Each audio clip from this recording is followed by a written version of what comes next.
尼米兹级航母，美国军力的象征，称霸世界半个世纪。某种程度上来说，一艘尼米兹级航母就能瘫痪一个国家。伊拉克、利比亚与阿富汗深有感触。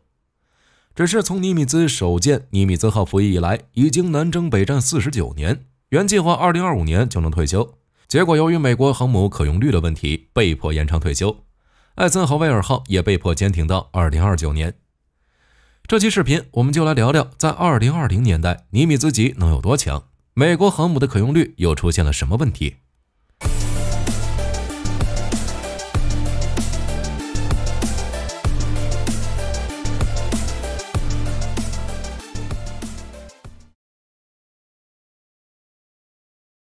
一旦爆发战争，美国总统就会问出那一个经典问题：我们的航母在哪里？就比如海湾战争，航母就是第一个抵达战场的。1990年8月2日，伊拉克占领科威特之后，美国总统布什启动沙漠之盾行动，并开始在波斯湾集结兵力。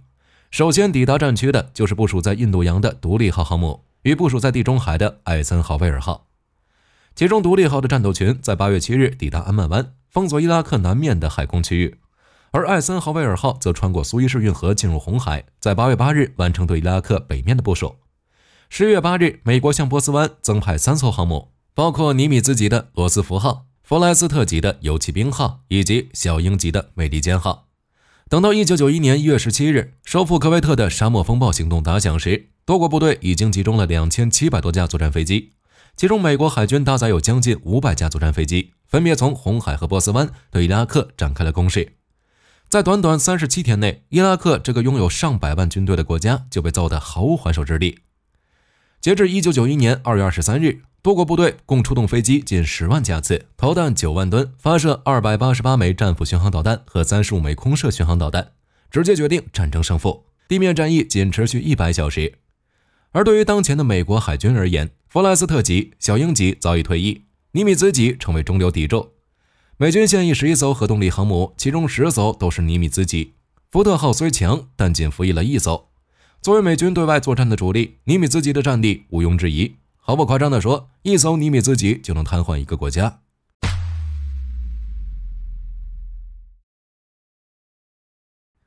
航母本身没有什么战力，其最大的依仗就是舰载机。按照账面上的出勤率指标，在开战首日的前半天，尼米兹级就能出动120架次。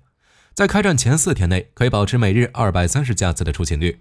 这两个数字是以2波机队间隔90分钟，作战半径为370公里以内为准。如果进行远距离攻击或战斗巡逻，由于装弹量与加油量增加，作业时间延长，实际出动架次将远低于这个数字。最能衡量尼米兹级航母战力的，就是美军1997年的 Surge 演习。演习结果显示，尼米兹号可以连续5天保持每日200至250的总架次。理论上来说，如果架次管理再进一步优化，尼米兹号能在4天的作业时间内再增加50到100个架次。而影响尼米兹号出动架次的决定性因素，并不是舰上的航空燃料、弹药、飞机整备维护相关作业等等，而是人员。如果人力足够，并且存在非常精确的任务计划，尼米兹号飞行甲板可以同时操作管理36架飞机。但是一般情况下，同时操作32架飞机就已经很难了。在 Surge 演习中，尼米兹号增加了23名空勤人员、200名地勤人员和一个打击规划组，以提高舰载机出击作业效率。不过就算是增加了这些人员，尼米兹号依旧没有达到满编。起飞弹射和降落回收组的地勤人员只有编制数量的 89%。飞行甲板上的飞机低于30架才是常态，可以减少飞行甲板堵塞而影响起降作业的情况。否则航母被迫忙于派遣 S3 进行空中加油勤务，延长等待降落的机群的滞空时间，连带又影响航母真正派遣机队出勤的作业。当然，舰载机的妥善率也会影响尼米兹号的出动架次。在整场演习中，妥善率最好的舰载机就是大黄蜂，平均单机日出动 4.2 架，妥善率最低的就是 F14 熊猫。在 Surge 演习中， F14 只占据 15% 的出动架次，每执行一个任务架次都要在地面更换氧气装置，每飞行1到2个架次就需要补充氮气。AWG9 雷达也容易出现故障，飞行员经常带着不能运作的雷达去执行任务。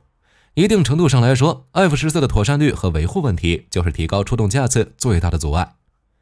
不过 F14 退役之后，超级大黄蜂一统甲板，妥善率的问题也有所改善。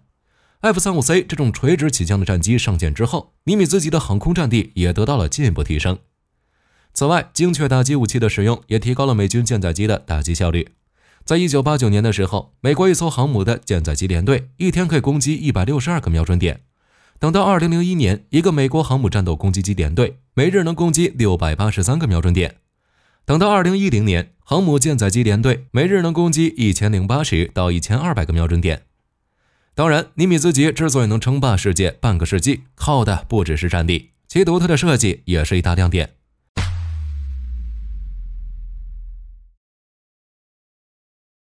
我们平时接触到的舰队或者编队挤在一起的照片，基本上都是摆拍的。一个航母战斗群以战斗阵型铺开之后，是不可能被拍进一张照片里的。如果按铺在海面上按一个圆来算，至少也是半径30甚至是50公里的一个圆。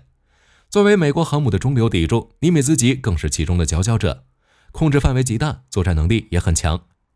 尼米兹级的舰载机可以控制600到1000公里的海域和空域，如果保持30节的持续速度，一天就能航行1300公里，可以远离基地，迅速到达世界任意海域执行作战任务。如果装载1000吨 JP5型航空燃油，按每架飞机出动2次计算，尼米兹级可以保障一个航空联队持续作战16天。与美国之前的航母相比，尼米兹级航母的弹药装载量高出2到3倍，最大可达到3000吨。不过受港口和船坞水深条件的限制，尼米兹级的船体构造与之前的航母并没有什么区别。从弗莱斯特号以后的航母，虽然排水量不断增大，但吃水变化很小，而是在长度和宽度上增加，飞行甲板的面积要更大一点。只是在防御这方面，尼米兹级有很大的升级。在二战之中，70%的战损航母都是被鱼雷或者鱼雷和炸弹一起击沉的。所以，针对尼米兹级，美国特意做了水下防护，舰体两舷水下部分各设有5道能承受300公斤普通炸弹爆炸的防雷隔舱，全舰水线以下共有2000多个水密舱段，即使少部分舱室进水，航母也不会沉没。此外，尼米兹级航母首先装备了抵抗导弹攻击的弹药库保护系统。在罗斯福号以后的航母，在弹药库的舷侧增加了64毫米装甲防护层，在弹药库和机舱顶部同样也增设了该型装甲板，形成箱型防御结构。在华盛顿号以后的航母舰桥上增设了弹片防御装甲。斯坦尼斯号建以后，采用高强度低合金钢 HSLA 100建造，这种钢能使结构变轻，有利于防御弹片。也正是因为防御的加强，故排水量一增再增，已经突破10万吨。就跟火箭军上面说的那样，在实际建造中，尼米兹级也在不断升级。从罗斯福号开始，后面的7艘航母设计与早期的设计略显不同。不过，美国海军依旧将这10艘航母视为同一级，除了上面说的防御升级，还有作用上的改变。最初的时候，尼米兹级仅被归类为攻击航母，但自从卡尔文森以来，就具备了反潜能力。尼米兹级的最后一艘，也就是布什号，则属于尼米兹级与福特级之间的过渡船，采用了很多新技术。比如改进的螺旋桨和球形船首设计，减少雷达截面以及电子和环境升级。而从整体建造技术来说，布什号是第一艘采用拼图式建造技术的美国航母，采用模块化建造方法，将较小的组成部分焊接成分段的大块，然后用起重能力达900吨的巨型起重机吊起这些分段，再把它们焊接起来。布什号的成本达到了62亿美元，而早期的尼米兹级每艘造价约为45亿美元。至于舰载机的装载，冷战时期的航母甲板要比现在丰富得多。以20世纪80年代为例，一艘典型的航母上面至少有12架 F-14熊猫长程拦截机作为舰队第一线防空，还有12架大黄蜂作为辅助，另有10架 A6 可执行对地轰炸，再来就是4到6架 E2 鹰眼预警机监看空域和指挥机队，还有1架 EA-6B 徘徊者电子作战飞机，以及 S-3A 维京式反潜机和6架 SH-3 反潜直升机中队，偶尔还有 C2 灰狗式运输机作为飞机零件和人员的运送。现代尼米兹级的甲板就比以前要单调多了。F-14熊猫战机在2006年退役， A6 早在1996年就淡出甲板， EA-6B 待的时间比较长，但也被 EA-18G 咆哮者全面取代。而 S-3A 维京人反潜机没有后续接替者，固定翼反潜机在航母上彻底消失，而取而代之的是 SH-60F 和 HH-60H 组成的直升机反潜中队。C2 被 MV-22 鱼鹰取代，大黄蜂退役之后，超级大黄蜂一统甲板，几乎把所有的作战前辈都取代了，甚至换装加油套件，它也可以担任空中加油机。进入2020年代之后，美国航母舰载机编制又进一步升级， 2014年11月3日，美国海军新一代隐形战斗机 F-35C 成功降落在尼米兹号航母上，这是 F-35C 第一次进行航母降落。2018年12月 ，F-35C 进入初始作战测试和评估。第一个接收 F-35C 的中队就是卡尔文森号上的第147战机中队。2020年9月，卡尔文森号搭载的第147战机中队完成飞行甲板中心与航母航空管制中心的认证之后，就可以训练新飞行员以及进一步的训练与测试工作。这是 F-35C 战斗机首次在美国航母上进行完全整合以及共同运作和部署。在2021年的部署中，卡尔文森号搭载的第147战机中队编制就变成了10架 F-35C， 还有34架超级大黄蜂，组成了3个战机中队，以及一个5架 E-2D 的预警机分队，一个编制7架 EA-18G 的电战机中队。此外，卡尔文森号的2021年部署中也首次包含 CMV-2B， 共3至4架。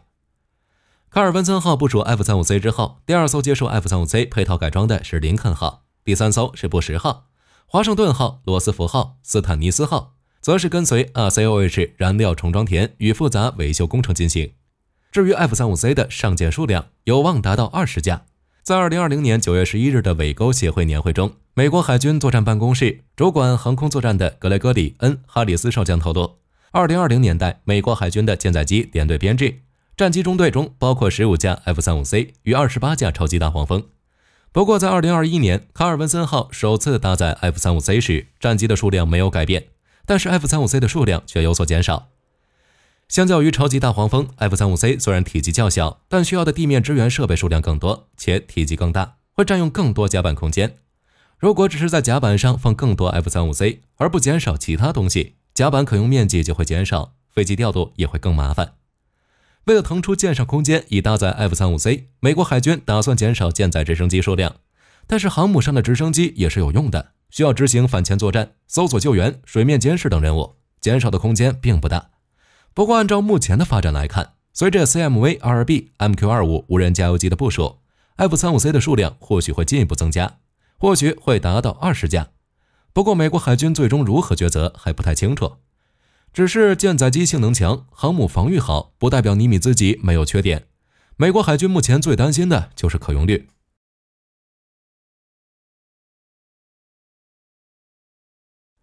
2022年4月20日，美国海军研究所公布，在2023财年版30年造舰计划中，尼米兹级航母首舰尼米兹号排定在2025财年除役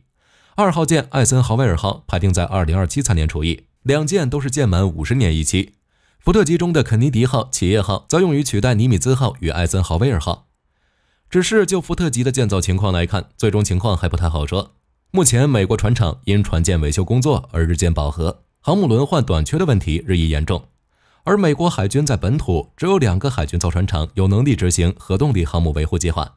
分别是诺福克海军造船厂以及西岸的普吉湾的海军造船厂，这限制了美国海军维修航母因应紧急情况的能力。还有斯坦尼斯号，大修周期再延长14个月，已经直追华盛顿号。2024年6月18日，美国海军2025财年预算档显示，斯坦尼斯号的换量和中期大修作业大约需要5年半时间才能完成，比此前计划延长了近14个月。美国海军上次部署斯坦尼斯号还是5年多以前。2018年10月15日，斯坦尼斯号从布雷默顿起航，2019年5月16日返回新姆港弗吉尼亚州诺福克基地，部署共213天。期间，在阿富汗自由哨兵、叙利亚的坚定决心等行动中进行了支援任务。返回美国之后，斯坦尼斯号还在2019年末之前参加了几次美国海军航空训练司令部以及舰队训练中队的航母资格认证活动，并在2019年12月15日回到诺福克等待维修。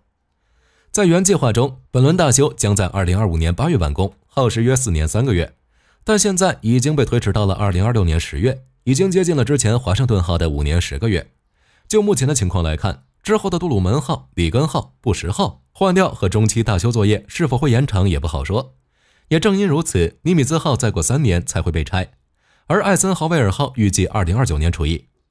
总的来说，作为美国航母的中流砥柱，尼米兹级航母参与了很多重大的军事行动和任务，比如1980年的伊朗危机、1981年的利比亚空袭、1986年的利比亚轰炸、1993年的索马里援助、1995年的波斯尼亚战争、1998年的伊拉克空袭、2011年的利比亚内战、2014年的伊拉克和叙利亚行动等。期间发生的战事太多，火力军就不多说了。但可以确定的是，尼米兹级的战力完全不用担心，唯一需要注意的问题就是可用率。